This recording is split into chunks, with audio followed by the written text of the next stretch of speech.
Sejam bem-vindos novamente. Vamos dar aqui continuidade à nossa parte 2. Né? Achei interessante a gente fragmentar aqui e abrir em um outro bloco.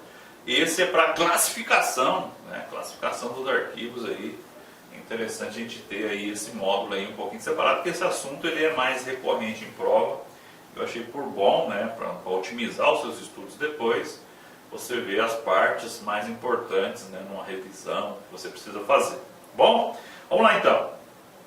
Então a classificação dos arquivos, né? Então os arquivos possuem inúmeras características e tomando por base os ensinamentos de Mariela Leite Paz, né? Paz lá que a gente viu o conceito, né? Podemos classificá-los em quanto à extensão, né? Até aonde ele alcança, né? A extensão dos arquivos. Quanto ao ciclo vital dos documentos, essa classificação é a mais importante, ela é tão importante que nós vamos ter um módulo exclusivo só para ele, né? Que é a teoria das três idades. Teoria das três idades, ciclo vital, que é certeza de cair em prova de concurso, é difícil não ter um que não caia. Quanto aos valores dos documentos, né? Também é uma classificação importante, mas não tanto quanto os vitais, o valor primário e o valor secundário, que até falou. Quanto ao o órgão produtor, né, a entidade que mantém, se ela é pública ou privada, por exemplo. O acesso, né, quanto ao acesso, quem pode ter acesso, né, quanto à natureza e quanto à finalidade dos documentos, do arquivo, perdão, tá? Classificação de arquivo. Existe, depois a gente vai ver a classificação de documentos, tá? E também é outro tema importante também. Bom? Vamos lá então, vamos ver cada um deles, né? Então lá. Quanto à extensão, Então os documentos, eles podem ser setorial, ou geral, ou central, tá? Então assim, primeira coisa que eu tenho que colocar para vocês aqui, tem as pessoas que confundem, né?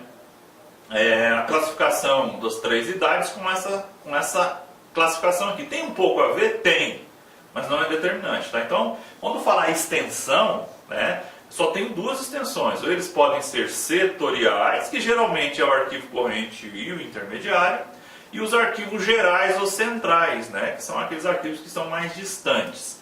Então, uma coisa que você precisa guardar aqui, o arquivo setorial é aquele que está mais próximo de quem produziu ou quem tem a guarda desse documento, e os arquivos gerais ou centrais são aqueles arquivos em que o acesso, para mim, é mais distante, né? Porque eu não preciso utilizá-lo a qualquer momento, né? Então, o setorial ele é mais próximo e o geral e central ele é mais longe, né? Ele pode ser mais longe, inclusive em outro prédio, em outra instituição, por exemplo, tá? Então, vamos lá. O setorial são arquivos originados em um setor determinado da instituição, cumprindo a função de um arquivo corrente, por exemplo, tá? Eu incluiria também um intermediário. Arquivos de departamento de pessoal, do setor financeiro, setor de recursos humanos e etc. Está ali perto, ali, né? Do setor.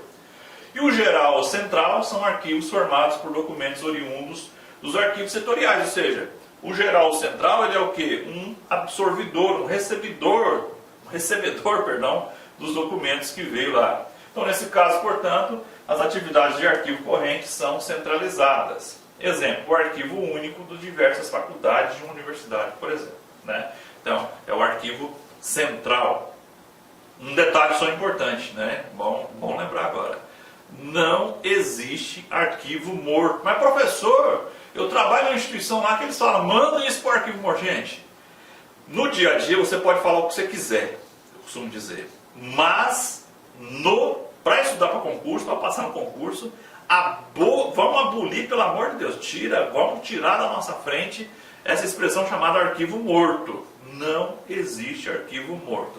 Ou ele é central ou geral, ou ele é permanente. Tá? O não permanente a gente vai ver já, inclusive na próxima tela.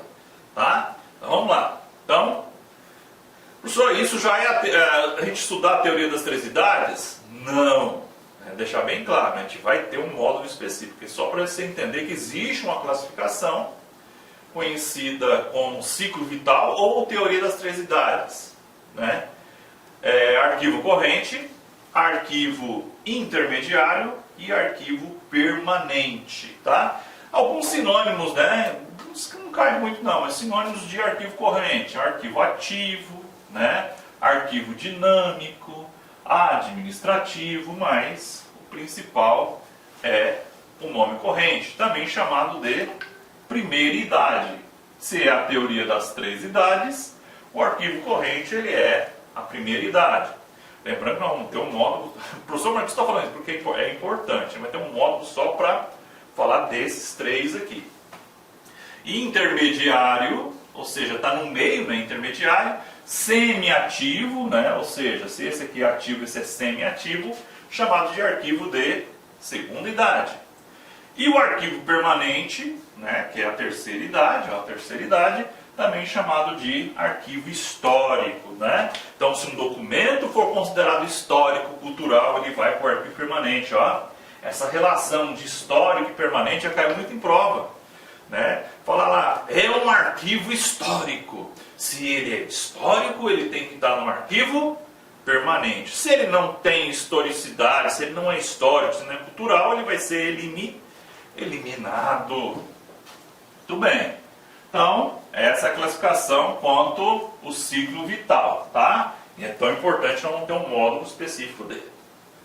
Quanto aos valores do documento, então os valores eles podem ser primários, né? Outro detalhe que eu falei para vocês, a gente não pode confundir a teoria das 3 idades com o valor primário e secundário. Só existem 2 valores, tá? O valor primário e o valor secundário, tá? Vamos lá.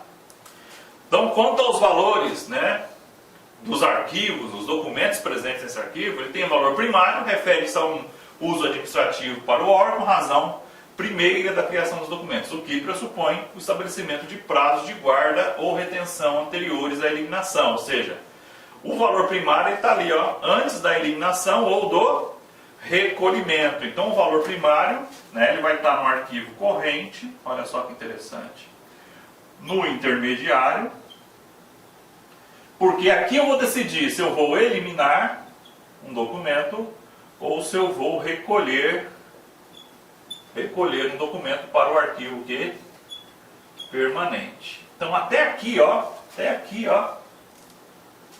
aqui é valor o que? Primário. E dali para frente é valor secundário, né? Que ele só vai ter no arquivo permanente. Então, antes da sua eliminação ou recolhimento para a guarda permanente. Relaciona-se, portanto, ao período de utilidade do documento para o cumprimento de fins administrativos, legais ou fiscais, né? Beleza. Então, o primário é aquele primeiro, né? O primário, né? Aquele que vem primeiro. Quais que vem primeiro? Corrente intermediária. E o valor secundário refere-se ao uso para outros fins que não aqueles para os quais foram criados, né? Podendo ser probatório, ou seja, prova de alguma coisa, né? Quando comprova a existência ou funcionamento e as ações da instituição, ou informativo, quando contém informações essenciais sobre matérias ao que a organização lida para fins de estudo ou pesquisa, ou também um valor o quê? Histórico, né? Então aqui vai ter aí o valor secundário posterior. Então aí quando os valores, né, quanto aos valores, né, Schellenberg destaca-os como elementos de fatores abstratos. Vejamos isso mais detalhadamente. No conceito de arquivo há diversos elementos que estão relacionados com os fatores concretos e com os fatores abstratos. Os elementos relativos aos fatores concretos dizem respeito à forma dos arquivos, à fonte de origem e ainda o lugar onde tem a sua guarda. Então, os concretos são o quê? O que é concreto? Aquilo que eu consigo ver, que eu consigo, né, de onde veio, né, consigo definir de onde veio, eu consigo definir o lugar da guarda dele. Então, por isso que ele é concreto. E o conceito, né, abstrato, né, já os elementos abstratos estão divididos em 2 elementos essenciais. O primeiro elemento essencial refere-se à razão pela qual o documento foram produzidos, então os motivos, né, e acumulados. Meus amigos, minhas amigas, inicialmente eu peço licença a vocês, pois eu interrompi os seus estudos, mas essa videoaula é uma videoaula demonstrativa para você conhecer o nosso serviço aqui da Lacon Cursos. Nós aqui da Lacon Cursos, nós estamos montando um melhor curso para a Universidade Federal de Pernambuco, especialmente para 2 cargos específicos, para o cargo assistente em administração e para o cargo técnico em administração. Qualquer um desses cargos, o nosso curso completo, ponta a ponta digital, super competitivo, 100% gravado em AD, em estúdio profissional, por apenas R$ 119,90. Quer se matricular? Quer assistir o restante dessa videoaula? Quer o PDF e quer muito mais aulas? Clique aqui embaixo, você vai ser direcionado diretamente para o nosso site e vem estudar com a gente aqui na LAC, que você não vai se arrepender. Bacana? Forte abraço, fique com Deus, tchau, tchau.